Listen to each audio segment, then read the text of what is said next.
ఈరోజు రాజశేఖర రెడ్డి గారి 16వ వర్ధంతి ఈ సందర్భంగా ఇక్కడికి రాజశేఖర రెడ్డి గారికి నివాళులు అర్పించడానికి ఎంతో మంది అభిమానులు ఈరోజు ఇక్కడికి రావడం జరిగింది. వారందరికీ కృతజ్ఞతలు చెప్పుకుంటూ రాలేకపోయిన వారికి కూడా రాజశేఖర రెడ్డి గారిని ఎంతో ప్రేమించిన వారు ఎంతో మంది ఉన్నారు. ఎంతో మంది కోట్ల మంది ప్రజల గుండెల్లో రాజశేఖర రెడ్డి గారు ఉన్నారు.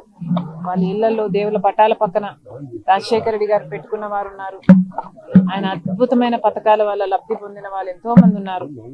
వాళ్ళందరికీ కూడా రాజశేఖర రెడ్డి గారి మీద ఉన్న వారికి ఉన్న అభిమానానికే మనస్ఫూర్తిగా కృతజ్ఞతలు చెప్పుకుంటున్నాం.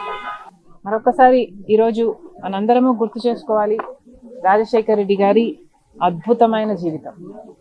దేవుడు రాజశేఖర రెడ్డి గారిని ఎంత గొప్పగా వాడుకున్నారో. 16 సంవత్సరాలు అయిపోయినా కూడా ఇంతమంది గుండెల్లో రాజశేఖర రెడ్డి గారు ఇంకా బ్రతుకున్నారు అంటే అది సామాన్యమైన జీవితం కాదు.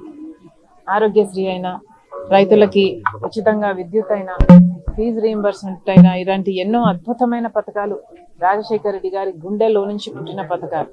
వాటన్నిటిని బట్టి మరొకసారి దేవునికే give him all the glory. And ఇంత అద్భుతమైన జీవితం రాజశేఖర రెడ్డి గారికి ఇచ్చారు.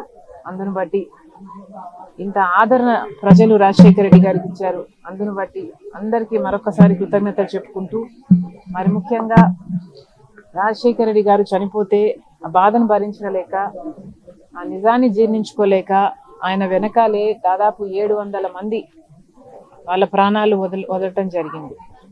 వాళ్ళందరికీ కూడా, వాళ్ళ కుటుంబాలందరికీ కూడా ఈరోజు రాజశేఖర రెడ్డి గారి కుటుంబం, రాజశేఖర రెడ్డి గారి అభిమానులు మనస్ఫూర్తిగా నివాళులు అర్పిస్తున్నాం.